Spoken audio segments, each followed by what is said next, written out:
Kristen Ashison here, and this is our final lecture for Chapter 15, Relationships with Peers. We're going to be talking about peer acceptance.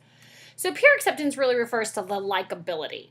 So what they do is they have like these giant, basically like votes of like your top 3 students and your your bottom 3 students, and it's the extent to which a child is viewed by their age mates as their classmates as a worthy social partner.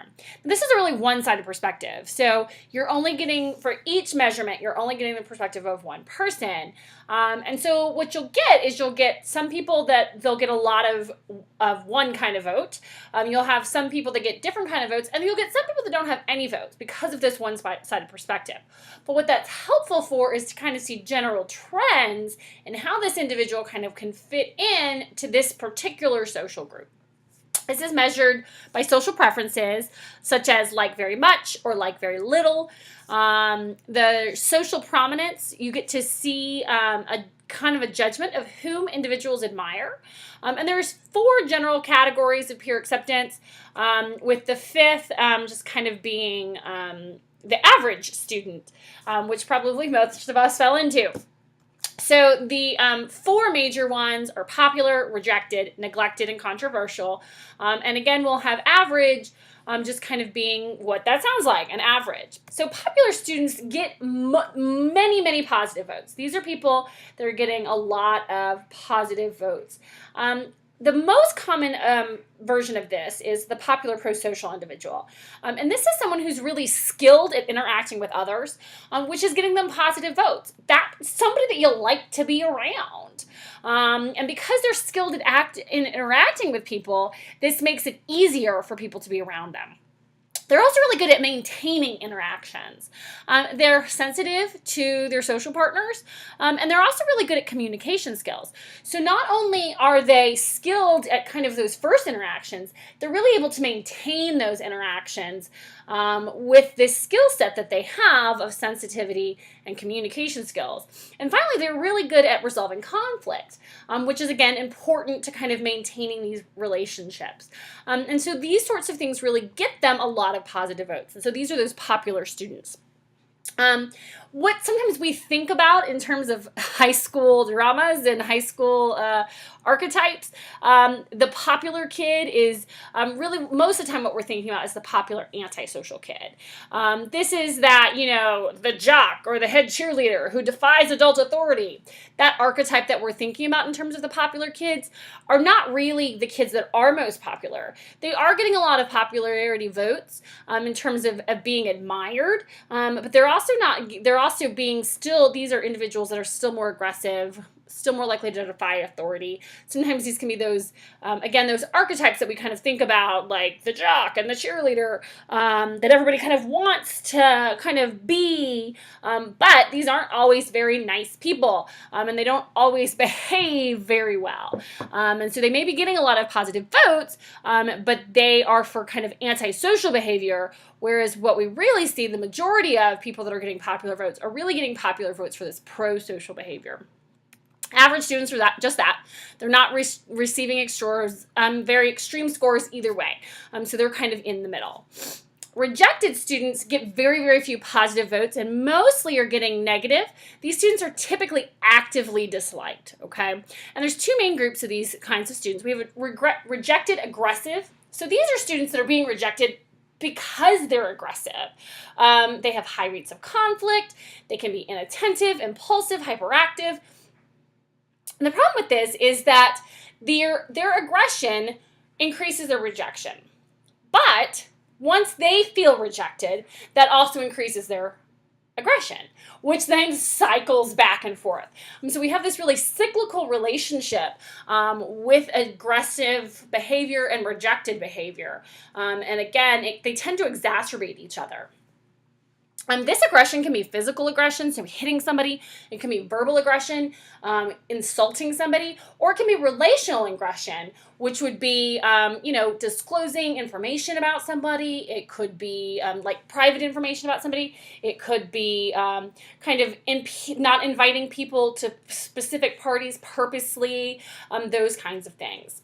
The rejected withdrawn student is typically pretty submissive and socially awkward. And these students typically have some anxiety to begin with in social situations. And because of this, that kind of creates that social awkwardness.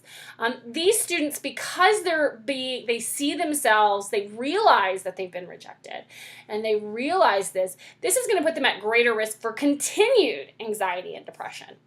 These individuals also have a greater risk of being bullied because of that passive submissive behavior. So they basically end up being good targets, which further increases their anxiety, which further increases their socially awkward behavior, which further increases their rejection.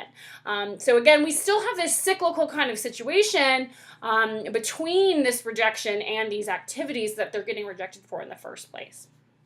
Neglected students, these are the students that just get seldomly mentioned on these measures, either positively or negative. These are usually pretty well-adjusted kids. There's nothing, they're not aggressive, they're not socially withdrawn. They may be seen as shy, but they typically have social skills that are really equivalent in terms of those average children, in terms about the relationships, in terms of working with others. And so what we typically see is this is typically a temporary kind of status for them, that they'll probably transition. They may have gone back and forth between average and neglected. So again, this is typically a temporary kind of place.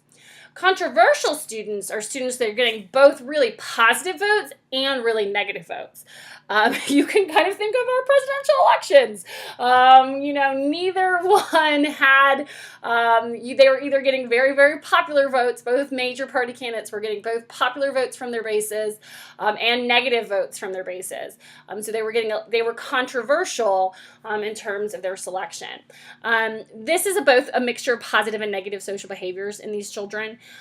These typically have high measures of aggression and high measures of sociability. So they're aggressive, but they're also very social. This is also very often a temporary position as well.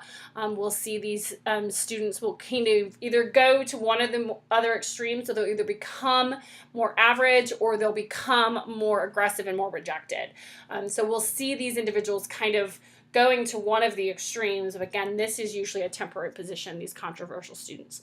So let's watch a video that walks us through this.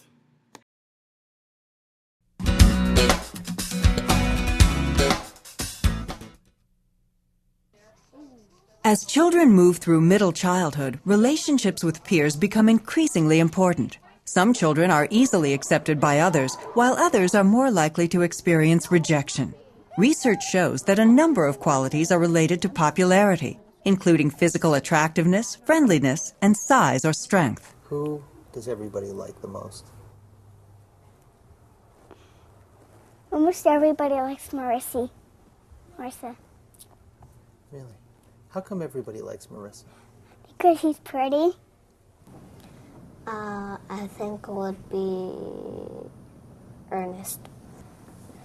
Because he always tries his best. He's real tall. They always have a contest of who's the tallest, and they always found out that's Ernest. Noel, because he's really nice and he helps you with stuff if you're having a hard time. So you could see that as the developmental age of those children changed, so did their kind of reasons for why someone was popular. So just as you'll see in terms of self-concept, children are going to more focus on outside features to kind of start out as reasons to be popular or not. So again, he was tall, she was pretty, but as they got older, he's nice and he helps. And we see that kind of transition into those more inward kinds of traits, those more internal traits. So that ends our conversation about peer acceptance and our chapter on peers and relationships. Thanks.